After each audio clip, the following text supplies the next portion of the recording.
Today might be worthy of some excitement since we're finally starting to listen to the next album. As you can already see, this seems to be a full song, like it's not an intro, or at least it seems to be a very dedicated intro with 7:26. Like, it's not a surprising length for a Galneryus song, but certainly it wasn't the norm throughout the last few things we've listened to. Also, and that's the last thing, this has a Japanese title. I don't want to butcher it, so let's keep that for later.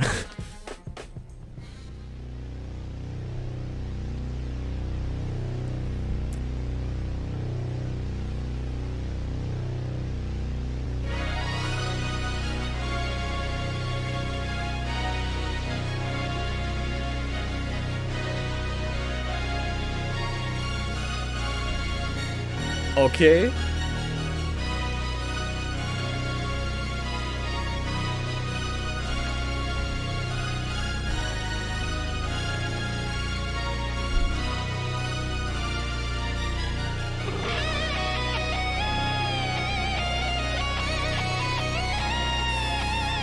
I really like how this very low bass has this kind of digital grainy character to it, which fits perfectly with those pixels. Like, I don't know exactly what they're going for here. This seems to be one of the most enigmatic cover arts from Galneryus history. They have this pixel kind of theme here, and this is like what it starts off with. But then we move on to this extremely beautiful intro. The violins sound phenomenal here.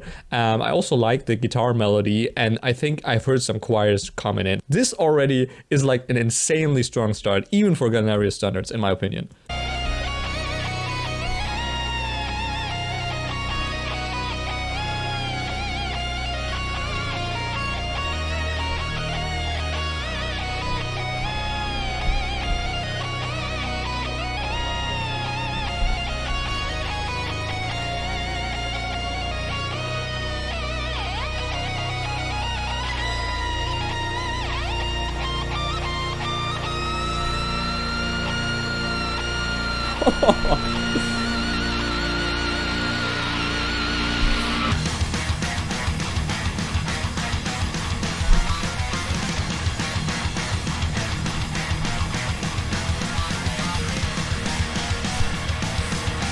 Yo!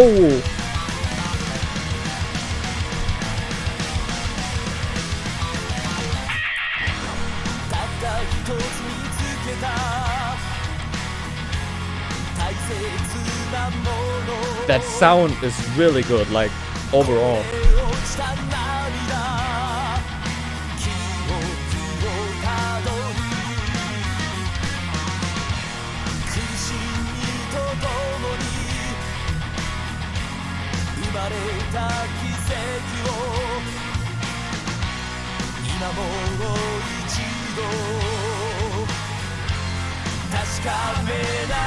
Yo, what's like pumping with this guitar sound? It has this really low end there. Like, I don't know if it's a mixing thing. Also introduced with an extremely aggressive riff. Like, what the frick? And then it transitions in the slower verse, but I don't know, mood-wise, it's like, it has this a bit sinister character to it all the time, but so far it's like telling a very vivid story at the same time.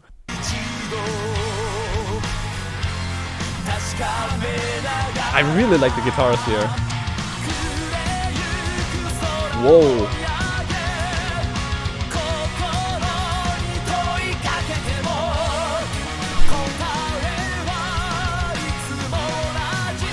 You already had this star feeling here.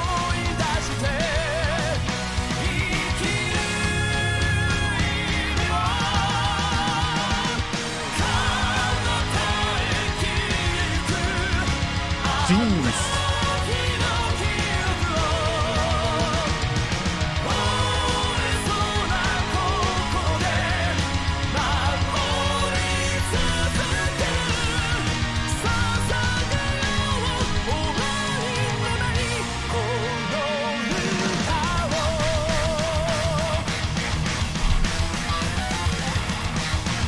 Nice.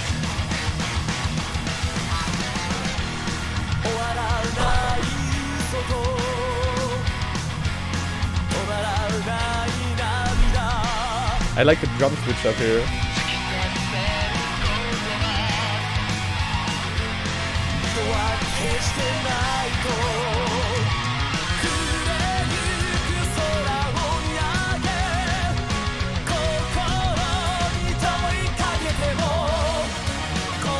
Like, is it just me, or is this another like really big leap in style and quality for Galneryus? Comparing it to the overall progression we had so far, this sounds really intricate. It has an extremely nice sound. Like, I think musically it's extremely strong on all registers. They seem like really synchronized here in this. How the violins in the backgrounds are brought in, how they work with the melody and stuff. All those transitions there again. I really like the drums here, like how the patterns switch and just how everything aligns with that.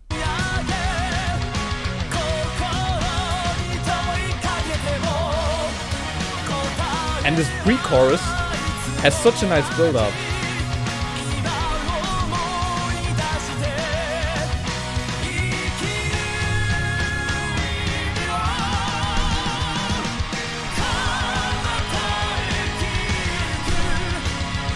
Just the drums here also, it's cool.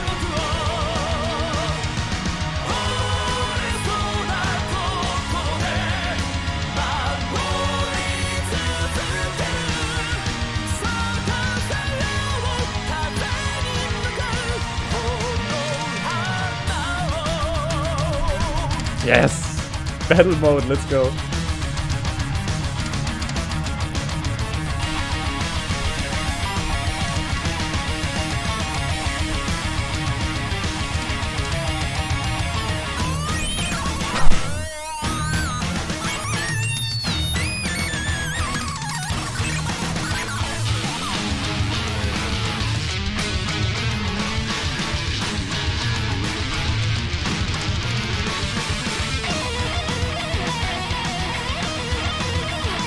Is that?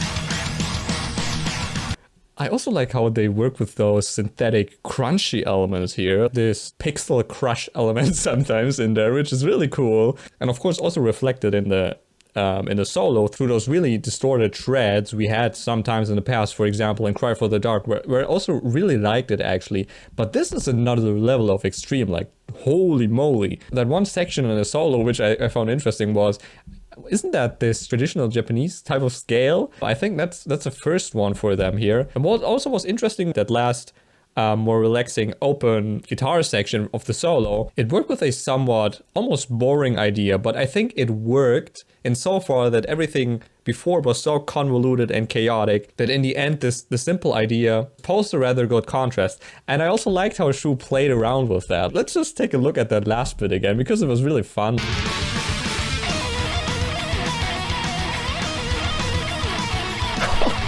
Sounds so aggressive also.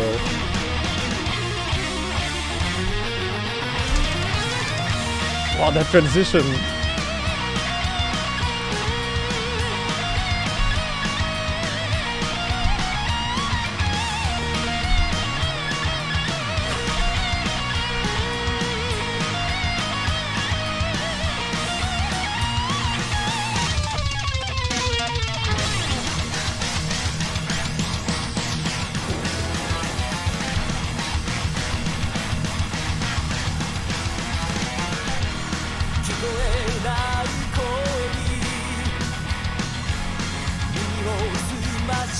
It's also cool how relaxing or how relaxed Yamabe's voice sounds here in contrast to this very, very aggressive bit. This is another level of aggressive for Galneryus standards. And then we have just this very calmly sung melody, I think with also that aggressive riff in the background. Oh no, it's another riff.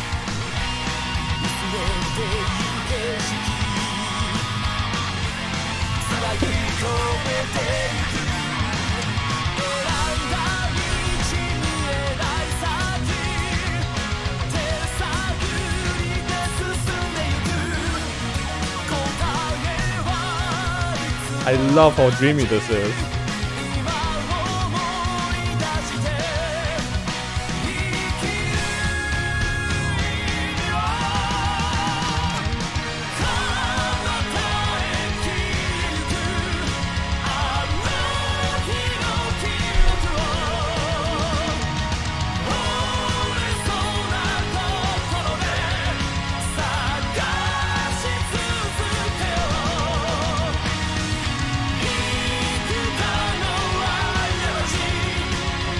A little guitar solo.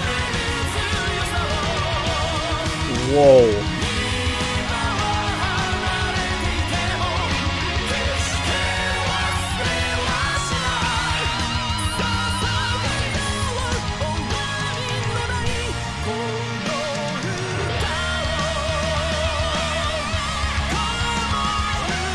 Oh, okay, I see.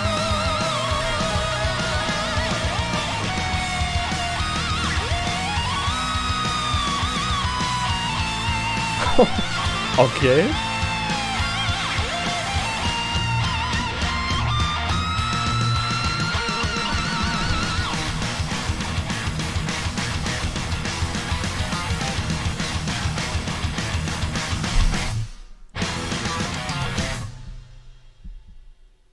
Like, no cap, guys. I'm having goosebumps right now. I'm not exaggerating here. I really enjoyed this. Just about every section of the song brings something interesting in, where I just think, like, what the f. And how they're transitioning from part to part is like so smooth and epic and all of that at the same time. And like in the end with the outro and stuff, it's just like very nicely picked how that develops harmonically. We have this absolutely intense chorus in the end with those layers of vocals and the guitar joining in the background, right? And then it kind of switches the mood to something which approaches a closure, I suppose.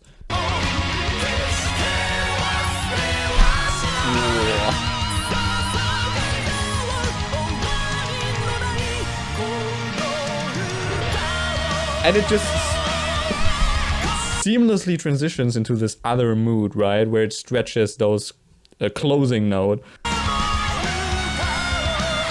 Like it kind of overextends this a bit in a very cool way.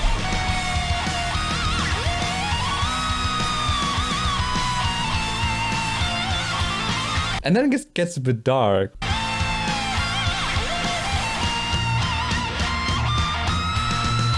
And here it gets satisfying.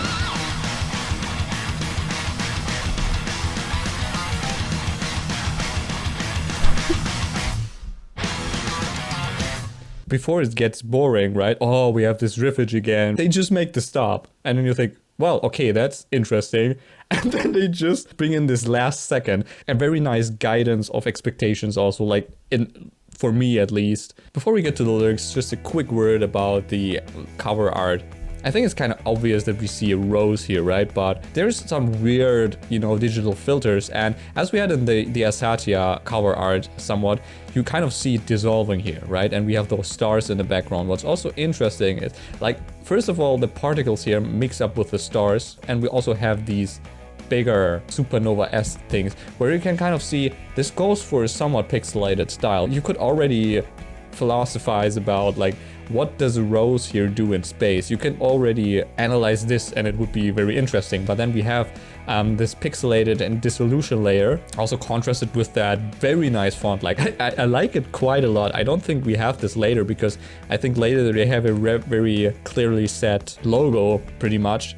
Maybe they also got a bit experimental, so this might be why they brought in this reincarnation thing here. Okay, we're a new version of ourselves, we're really trying to reinvent ourselves here. But yeah, I think the last element is this. What the frig is that? If you look at it closely, I feel like it's something born out of the center of this rose, right? It looks to me like a baby of some sort. Could be something completely different. But then again, like reincarnation or rebirth or stuff, maybe it's not so far-fetched, right? But it's very abstract. I totally dig this, that they went for this route. It's very interesting. You can look at it for a very long time. Very cool cover art again.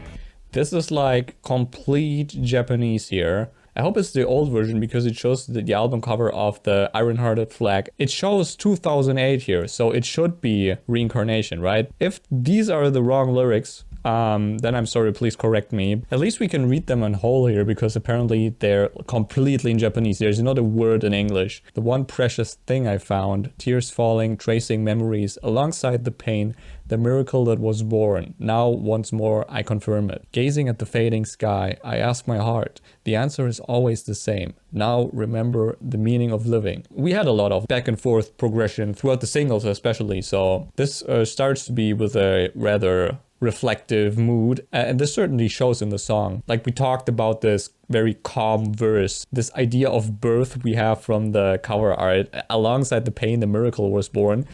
This points somewhat into that direction, but I don't want to overanalyze here. The memory of that day fading into the distance. I keep guarding it with a heart that feels like it might break. I offer up this endless poem. Gazing at the fading sky as well, we have this fading rose on the cover art, and we have this memory thing quite strongly here. We have tracing memories, remember, the meaning of living, and the memory of that day, which we're gonna guard. So we have figured out a certain memory which seems to be very important here. Endless lies and unstoppable tears, words that pierce deep, saying it will never happen again. Seems to be connected to that memory which we want to guard, which is in the past, and I think it's about this painful thought that something like this might never happen again. And I'm wondering why I'm struggling to read this. That's better. Gazing at the fading sky, I ask my heart. The answer is always the same. Now remember the meaning of living. The memories of that day fading into the distance, I keep guarding them with a heart that feels like it might break. Let's make this flower bloom facing the wind. Very direct here, with the flower and stuff. Listening intently for voices I cannot hear, holding onto the fading scenery. The path I chose, the unseen ahead, I move forward by touch. The answer is always the same. Now remember the meaning of living. What it mostly does is, again, evoke a very strong feeling, which has a certain melancholy as a baseline and then moves between bits of hope and despair. It certainly deals with nostalgia or like fond memories which we cannot get back, and then uncertainty what the future will bring at the same time. The memories of that day fading into the distance with a heart that feels like it might break. I'll keep searching, the strength to overcome countless mistakes. Even if we're apart now, I'll never forget. I'll offer up this endless poem. I like this a lot, which should be no surprise. I like pretty much everything they do, but with the data we have so far, on a scale from 1 to 10, this would probably be very close to a 10. Like, I don't know if it's a 10. Stuff can always be better, I guess, but pretty much everything about the song is exciting to me. Very well done, guys. I'm totally fine with translating your lyrics if you write them this well. I hope they work in Japanese as well as they do in English, by the way. And yeah, we can just look up who wrote this. And it's written by Shu. If it's actually written by Shu, we kind of get a certain progression in his style as well. I don't think I would have been able to predict that it was only written by Shu. So thanks for watching. I hope this at least renewed your patience for the Resurrection album a bit. I'm very sure there will be some more songs of this kind. See you next time with the song Blast of Hell. Ooh.